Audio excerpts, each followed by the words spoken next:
क्षेत्र क्या है और उसका स्वरूप, नेचर कैसे। आज हम इस विषय पर मैं आपको बताने जा रही हूं। सबसे पहले देखिए, मैं आपको ये बताना चाहूंगी कि राजनीति विज्ञान के जनक अरस्तु को कहा जाता है। क्या अरस्तु राजनीति विज्ञान के जनक या पिता कहे जाते हैं। अरस्तु यूनानी विद्वान हैं और उनके द्वारा राजनीति विज्ञान को व्यवहारिक और वैज्ञानिक स्वरूप दिया गया। यद्यपि अरस्तु से पहले प्लेटो ने जो है अपने विचार दिए थे, लेकिन प्लेटो के विचार काल्पनिक थे, व्यवहारिक नहीं थे। इसलिए प्लेटो के बाद अरस्तु ने अपने जो विचार दिए वो व्यवहारिक थे, वैज्ञानिक थे, जिन्हें व्यवहार में लागू किया जा सकता था और उन्हें राजनीति विज्ञान का जनक कहा जाता है, प्लेटो को नहीं। जबकि प्लेटो अरस्तु के गुरु हैं। ठीक है, अब बात आती है दूसरा पॉइंट। अरस्तु ने राजनीति विज्ञान को सर्वोच्च विज्ञान कहा है। क्या कहा है? सर्वोच्च विज्ञान, सुप्रीम साइंस। तीसरी बात, अब अरस्तु की हम एक छोटी सी लाइन से शुरू करते हैं। क्या? कि मनुष्य एक सामाजिक प्राणी है। अरस्तु क्या कहते हैं, उसे राजनीतिक भी बोलते हैं कि मनुष्य मैन इज ए पॉलिटिकल जू। मनुष्य एक सामाजिक और राजनीतिक प्राणी। इस छोटी सी लाइन से अरस्तु क्या स्पष्ट करते हैं, वो ये बताना चाहते हैं कि समाज द्वारा सुसंस्कृत मनुष्य, अगर मनुष्य समाज में रहता है तो वो सभ्य बनता है, सुसंस्कृत बनता है, कानून और नियमों के अंतर्गत रहकर वो एक तरीके से डिसिप्लिन, अनुशासित व्यक्ति बनता है। लेकिन अगर व्यक्ति के ऊपर नियम कानून नहीं होंगे तो वो क्या होगा? अराजक हो जाएगा, हिंसक हो जाएगा, पशुओं से भी बदतर हो जाएगा। इसलिए समाज द्वारा सुसंस्कृत मनुष्य समस्त प्राणियों में श्रेष्ठ है। ठीक है, लेकिन अगर वही मनुष्य बिना कानून और बिना उसके रहता है तो वो निकृष्ट, सबसे ज्यादा निकृष्ट प्राणी हो जाएगा। अगर कोई व्यक्ति ये कहता है कि मैं बिना समाज या राज्य के रह सकता हूँ, अपना जीवन यापन कर सकता हूँ, तो वो मनुष्य नहीं है। वो क्या है?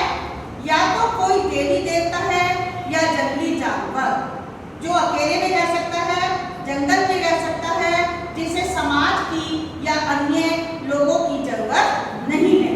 तो ऐसा मनुष्य क्या होगा? या तो आप देखिए, देवी देवता क्या कहते हैं, पर्वतों पहाड़ों पर जंगलों में अकेले। आप रह सकते हैं वहां पर अकेले रात में? और जानवर देखे रहते हैं ना, वो भी कहते हैं बिना लाइट के। अब तो बहुत लाइट्स वगैरह है, पहले तो ये भी नहीं था। तो ये जो है कोई मनुष्य नहीं हो सकता जो अकेले रह सके। ठीक है, अब हम शुरू में आपको थोड़ा सा लिखकर बता रही हूँ। देखिए, सबसे पहले मैंने कहा अरस्तु कौन है? यूनानी दार्शनिक, यूनान के रहने वाले थे या विचारक भी लिख सकते हैं आप। फिर हमने कहा अरस्तु क्या है? राजनीति विज्ञान के जनक। तीसरी बात मैंने कहा कि अरस्तु ने राजनीति विज्ञान को क्या कहा है? सुप्रीम साइंस या सर्वोच्च विज्ञान। तो सर्वोच्च विज्ञान की संज्ञा दी है। सुप्रीम साइंस, विज्ञानों में भी सबसे श्रेष्ठ। और किस समय? जबकि बहुत पहले उनका जन्म है। अब आया आपका, यहाँ पर हम कहते हैं अरस्तु की फेमस लाइन, जो केवल एक छोटी सी लाइन में हम कहते हैं मनुष्य एक सामाजिक प्राणी है। क्या है? मनुष्य एक सामाजिक प्राणी है। सामाजिक का मतलब जो समाज में रहता है, बिना समाज के नहीं रह सकता। और समाज क्या है? लोगों का एक समूह है जिसमें सब लोग एक साथ मिलकर प्रेम से रहते हैं। यहाँ ये बात की। अब हम दूसरी बात पर आ गए हैं, अपना मेन टॉपिक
क्रमबद्ध सिस्टमेटिक स्टडी, क्रमबद्ध अध्ययन हमें कराता है।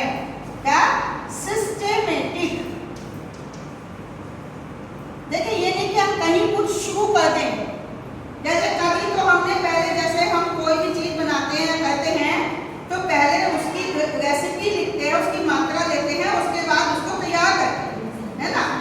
अब ये नहीं कि पहले तो हमने उसमें चावल मिलाए थे, जगह से पकी थी, फिर उसमें दाल मिला दी थी, तो क्या होगा? कच्ची नहीं बनेगी।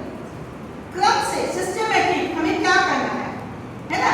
तो राजनीति विज्ञान हमें क्रमबद्ध कराता है। कैसे? अब क्रमबद्ध को हम समझे कैसे? सबसे पहले मानव जीवन का भूत होता है, इतिहास। तो सबसे पहले ये हमें बताता है राज्य कहाँ से आया, उसकी उत्पत्ति कैसे हुई। फिर वो राज्य के वर्तमान को बताता है, वर्तमान में राज्य कैसा है, उसका स्वरूप कैसा है, क्या काम कर रहा है। फिर वर्तमान के साथ साथ वो ये भी देखता है कि आगे हम राज्य को किस रूप में रख सकते हैं। भविष्य की योजनाएं भी बनाता है कि इस समय भूत में ये रहा, वर्तमान में ये है, तो आगे जब हमारे पास वो साधन सुविधाएं होंगी तो हम उसके स्वरूप को आगे कैसे रख सकते हैं, आदर्श बना सकते हैं। तो भूत, वर्तमान और भविष्य, राज्य के तीनों का अध्ययन हमें ये कराता है। राज्य एक अमूर्त संस्था है जो हमें दिखाई नहीं देती, उसका काम कौन करता है? सरकार, गवर्नमेंट। और सरकार मूर्त है जो हमें दिखाई देती है। सरकार के तीन अंग होते हैं, व्यवस्थापिका, कार्यपालिका और न्यायपालिका, जिनके माध्यम से राज्य कार्य करता है। ठीक है ना। तो क्या है कि राजनीति विज्ञान सबसे पहले में राज्य क्या था, क्या है, क्या होगा का अध्ययन करा। फिर वो बताता है सरकार क्या है, सरकार के कौन से अंग हैं, कौन सा अंग कौन सा कार्य करता है, वो किस तरीके से कानून बनाता है, लागू करता है और दंड की व्यवस्था करता है। फिर वो बताता है कि विभिन्न संगठन और समुदाय कौन कौन से हैं। फिर वो बताता है राजनीतिक विचारकों का इतिहास कहाँ से है, प्लेटो से लेकर मार्क्स तक, या हम कहें मनु से लेकर जयप्रकाश नारायण तक, जो हिंदी भारतीय राजनीतिक विचारक है, उनका हमें ये सिस्टमेटिक स्टडी कराता है। हमें राजनीतिक दलों का, दबाव ग्रुप का, शासन व्यवस्थाओं का, राष्ट्रीय अंतरराष्ट्रीय संस्थाओं का अध्ययन कराता है। क्योंकि प्राचीन काल में तो हमारा लिमिटेशन केवल नगर राज्य था, धीरे धीरे विकास हुआ तो हम राष्ट्रीय राज्य पर आए, राष्ट्रीय राज्य जिसे नेशन स्टेट कहते हैं, और फिर हम अंतरराष्ट्रीय राज्य, इंटरनेशनल स्टेट, अब हम क्या है, वर्ल्ड स्टेट, विश्व राज्य की ओर कदम बढ़ा रहे हैं। पहले क्या था, छोटे छोटे राज्य थे, नगर राज्य में थे, मगध राज्य वगैरह ये। अब हुआ नेशन स्टेट, भारत एक नेशन है, राष्ट्र, राष्ट्र राज्य, अमेरिका एक राष्ट्र है, राष्ट्र राज्य। फिर हमने कहा अंतरराष्ट्र, अंतरराष्ट्र का एक दूसरे से आदान प्रदान, आना जाना, एक दूसरे को समझना, उनकी समस्या। अब रशिया का युद्ध हो गया है ना, लेकिन प्रभावित तो सब हो गए, चाहे महंगाई हो, चाहे परेशानी हो, अशांति हो, सब लोग प्रभावित होते हैं ना, यूक्रेन और रशिया के युद्ध से। फिर आता है आपका यूएनओ, मान लीजिए अंतरराष्ट्रीय संगठन है, यूनेस्को अंतरराष्ट्रीय संगठन है, जो पूरे विश्व के देशों को क्रियान्वित और कार्यान्वित करता है। तो अंतरराष्ट्रीय संगठन, इस तरीके से राजनीति विज्ञान का हम अध्ययन क्रमबद्ध तरीके से करते हैं। तो राजनीति विज्ञान का सामान्य अर्थ क्या हो गया, नगर राज्यों का या राज्यों का क्रमबद्ध, लिखें, राज्यों का क्रमबद्ध अध्ययन कराने वाले विषय को राजनीति विज्ञान कहते हैं। राज्यों का क्रमबद्ध अध्ययन कराने वाले विषय को हम क्या कहते हैं, राजनीति विज्ञान। ये हुआ इसका अर्थ। ठीक, अब आते हैं परिभाषा। देखिए आपका जो थ्योरी का पेपर है बच्चों, इसमें आपको हर टॉपिक में अर्थ, परिभाषाएं, गुण, दोष इसी तरीके से आए, हर टॉपिक के अंदर लगभग, है ना। अब हम कर रहे हैं परिभाषा किसकी, राजनीति विज्ञान।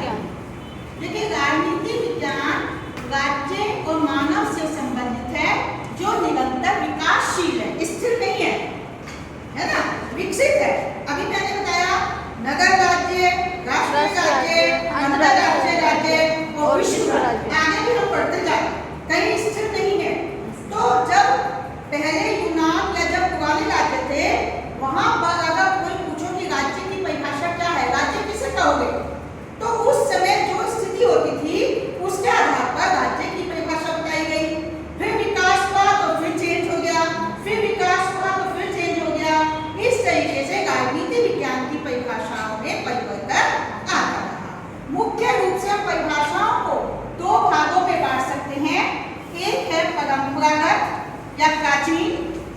परिभाषाएं, परंपरागत परिभाषाएं, और दूसरा है आधुनिक परिभाषाएं। इसे हम व्यवहारवादी भी कहते हैं, आधुनिक या व्यवहारवादी परिभाषाएं। ठीक है, अब हम यहाँ पर देखें, इसके भी हम 3 भाग कर सकते हैं। राजनीति विज्ञान, राज्य के अध्ययन के रूप में परिभाषा, केवल राज्य। ठीक है, दूसरा था सरकार के अध्ययन के रूप में,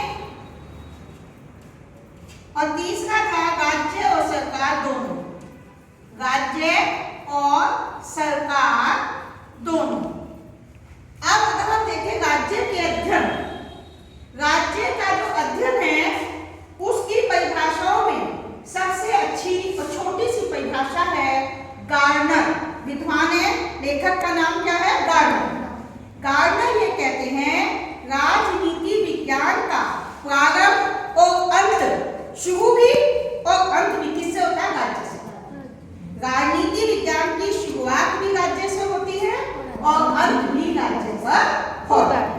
उन्होंने राजनीति विज्ञान को केवल राज्य पर कंसंट्रेट किया, और कई बार आपका जो क्वेश्चन है इसी कोटेशन पर आता है, राजनीति विज्ञान का प्रारंभ और अंत राज्य से होता है।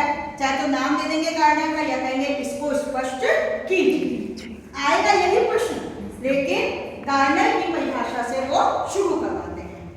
दूसरा हमारा एक और विद्वान है ब्लैंक शली। ब्लैंक शली कहते हैं राजनीति विज्ञान राज्य के तत्वों की उसी तरीके से खोज करता है, राज्य के आधारभूत तत्व बताता है, राज्य का विकास कैसे हुआ और राज्य किस तरीके से कार्य कर रहा है। ब्लैंक शली ने जो अपनी परिभाषा दी उसके केंद्र में भी सेंटर में राज्य ही शब्द है, और कोई शब्द उसने यूज नहीं किया। तो आप गार्डनर और ब्लैंक शली की परिभाषाओं को इसमें दे सकते हैं। ठीक है, यहाँ पर हम लिख सकते हैं, अगर हमें यही देना है कि गार्डनर और ब्लैंक शली, फिर उनकी परिभाषाएं दे दें। अब आता है राजनीति विज्ञान सरकार, ये दिया है लीकोक और सीले, छोटी छोटी परिभाषाएं हैं। सीले कहते हैं, पहले लीकोक की देख लीजिए। लीकोक कहते हैं राजनीति विज्ञान सरकार से संबंधित विद्या है, एक ही शब्द बस, सरकार से संबंधित विद्या। क्या है राजनीति विज्ञान? सरकार से संबंधित विद्या। अब दूसरा है आपका सीले का, वो कहते हैं राजनीति विज्ञान राज्य के तत्वों या सरकार के तत्वों की, इसमें सरकार है, सरकार के तत्वों की इसी तरह खोज करता है जैसे ज्यामितीय शास्त्र लंबाई और चौड़ाई का, अर्थशास्त्र अर्थ का, नीति शास्त्र नैतिकता का, और बीजगणित अंकों का वर्णन करता है। इसी तरीके से राजनीति विज्ञान सरकार का अध्ययन हमें कराता है। फिर अब आती है राज्य और सरकार दोनों में, इसमें आपकी है पॉल जेनेट, जो भी नाम आपको याद रह जाए देख लीजिएगा, है ना। इसमें और गिल क्राइस्ट है, यहाँ पर गिल क्राइस्ट नाम तो और भी है, लेकिन एक एक दो दो अभी भी आपको जो याद हो जाए एक दो परिभाषा छोटी छोटी करना। वो कहते हैं राजनीति विज्ञान राज्य और सरकार के तत्वों का, दोनों का शब्द लिया उसने, राज्य की और सरकार की का अध्ययन हमें कराता है। उनकी जो परिभाषा है, गिल क्राइस्ट कहता है राजनीति विज्ञान और राज्य और सरकार की, राज्य और सरकार की सामान्य समस्याओं का अध्ययन करता है, चाहे वो राज्य की हो या सरकार की समस्याओं का अध्ययन हमें कराता है। डिमोक कहते हैं राजनीति शास्त्र का संबंध राज्य और उसके साधन सरकार, राज्य भी आ गया और सरकार से है। पॉल जेनेट ने कहा कि राजनीति विज्ञान समाज विज्ञान का अंग है जिसमें राज्य के आधार फाउंडेशन और सरकार